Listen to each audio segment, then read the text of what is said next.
বাংলাদেশে আশ্রয় নেওয়া লাখ লাখ রোহিঙ্গা যেন পরের বছরের ঈদটা তাদের নিজ জন্মভূমিতে পালন করতে পারে সে চেষ্টা করে যাচ্ছেন ডক্টর মোহাম্মদ ইউনূস। রোহিঙ্গাদের এমন ভরসা দিয়ে আসার কয়েক সপ্তাহের মধ্যে এসেছে দারুণ এক সুখবর। কক্সবাজারে আশ্রয় নেওয়া তালিকাভুক্ত ৮ লাখ রোহিঙ্গাদের মধ্যে ১,৮০,০০০ রোহিঙ্গা মিয়ানমারে ফেরত যাওয়ার যোগ্য বলে জানিয়েছেন দেশটির জান্তা সরকার, যার ফলে এক যুগান্তকারী মোড় নিতে যাচ্ছে রোহিঙ্গা প্রত্যাবাসনের বিষয়টি। এতদিন রোহিঙ্গাদের অবৈধ বাঙালি বললেও মিয়ানমার এখন তাদের স্বনামে সম্বোধন করেছে, যা অন্তর্বর্তীকালীন সরকারের খুব বড় এক কূটনৈতিক অর্জন। অন্যদিকে রোহিঙ্গাদের ফেরত পাঠানোর এখন সবচেয়ে বড় বাধা রাখাইন রাজ্য দখল করে রাখা আরাকান আর্মি। বর্তমান বাস্তবতায় আসলেই কি রোহিঙ্গাদের ফেরত পাঠানো সম্ভব হবে, সে সব কিছুর বিশ্লেষণ থাকছে ট্রেন্ডস নাওয়ের আজকের এই ভিডিওতে। বাংলাদেশের ঘাড়ে অসহনীয় এক বোঝার মতো চেপে বসে থাকা রোহিঙ্গা সংকটে অবশেষে কিছুটা আশার আলো দেখা গিয়েছে। কক্সবাজারে আশ্রয় নেওয়া তালিকাভুক্ত ৮ লাখ রোহিঙ্গার মধ্যে ১,৮০,০০০ রোহিঙ্গা মিয়ানমারে ফেরত যাওয়ার যোগ্য বলে জানিয়েছে দেশটির জান্তা সরকার। চূড়ান্ত যাচাই বাছাইয়ের পর্যায়ে আছে আরও ৭০,০০০ রোহিঙ্গা। বাংলাদেশের প্রধান উপদেষ্টার রোহিঙ্গা সমস্যা বিষয়ক বিশেষ প্রতিনিধি খলিলুর রহমানকে এ কথা জানিয়েছেন মিয়ানমারের জান্তা সরকারের উপপ্রধানমন্ত্রী ইউ থান শিও। থাইল্যান্ডের রাজধানী ব্যাংককে বিমস্টেক শীর্ষ সম্মেলনের ফাঁকে শুক্রবার বৈঠক করেন তারা। এর আগে ২০১৮ সালের জানুয়ারিতে রোহিঙ্গাদের রাখাইনে ফিরিয়ে নিতে বাংলাদেশের সঙ্গে চুক্তি সই করেছিল মিয়ানমার। চুক্তি সইয়ের ২ মাসের মধ্যে প্রত্যাবাসন প্রক্রিয়া শুরুর কথা ছিল, কিন্তু প্রত্যাবাসন কবে শুরু হবে তা কেউ নিশ্চিত করতে পারেনি তখন। পরে প্রত্যাবাসনও শুরু করা যায়। সে সময় নাগরিকত্ব, নিরাপত্তা, নিজ জমিতে ফেরার নিশ্চয়তা সহ ৮ দফা দাবি জানিয়েছিল রোহিঙ্গা। তবে এখন প্রায় ২ লাখ রোহিঙ্গা ফিরিয়ে নিতে মিয়ানমার ইতিবাচক ইঙ্গিত দিচ্ছে। এ বিষয়ে কুতুপালং রোহিঙ্গা ক্যাম্পের বাসিন্দারা বলেন, দীর্ঘদিন পর একটা সুসংবাদ পেলাম। আমরা চাই দ্রুত সময়ের মধ্যে আরাকানে ফিরে যেতে।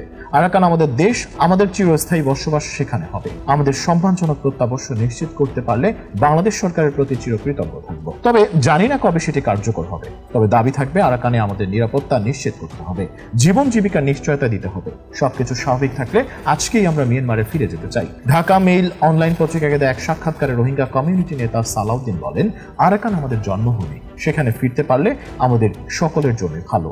কিন্তু এই প্রত্যাবাসন সুষ্ঠুভাবে সম্পন্ন হবে কিনা সেটিও ভাবতে হচ্ছে। বর্তমানে আরাকান আর্মি ও জান্তা বাহিনীর মধ্যে লড়াই তীব্র আকার ধারণ করেছে। ইতোমধ্যে মিয়ানমারের অনেক রাজ্য আরাকান আর্মি দখলে নিয়েছে। এই পরিস্থিতিতে আমাদের প্রত্যাবাসন সঠিক প্রক্রিয়ায় হবে কিনা সেটি নিয়েও ঝুঁকির আশঙ্কা রয়েছে।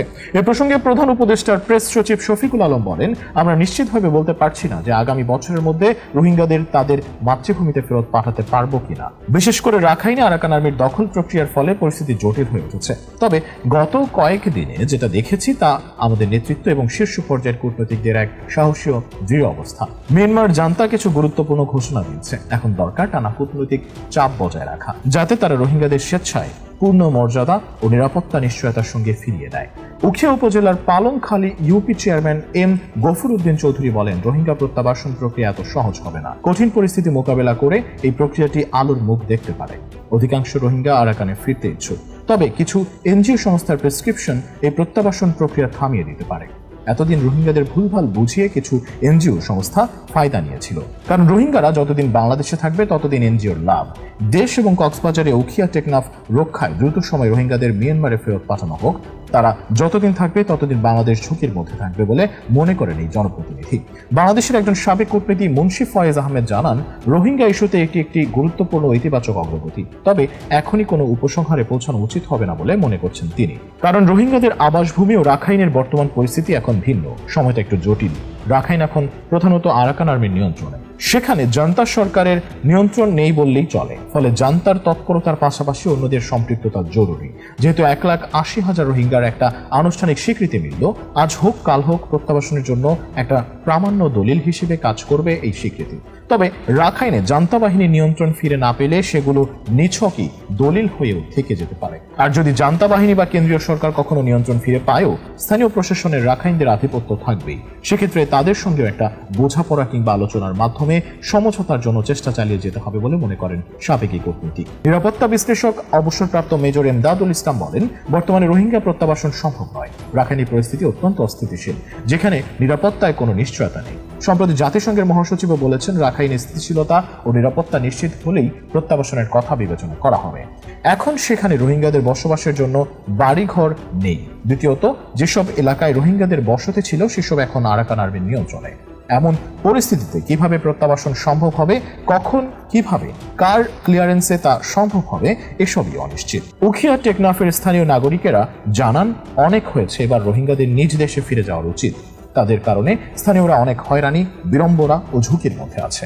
এসব রোহিঙ্গাদের কারণে কক্সবাজারের বনভূমি, কৃষি জমি, শ্রমবাজার নষ্ট হয়ে গেছে, বেড়ে গেছে খাদ্যপণ্যের দাম।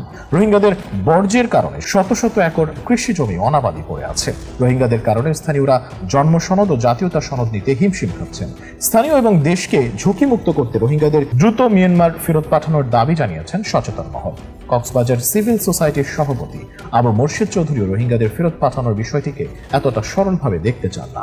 ডয়েচে ভেলেকে দেওয়া এক সাক্ষাৎকারে তিনি বলেন, প্রধান উপদেষ্টা তো আগামী রোজার কথা বলেছেন, বাস্তবে আগামী 10 বছরও সেটা সম্ভব কিনা তা নিয়েও আমার কাছে প্রশ্ন আছে।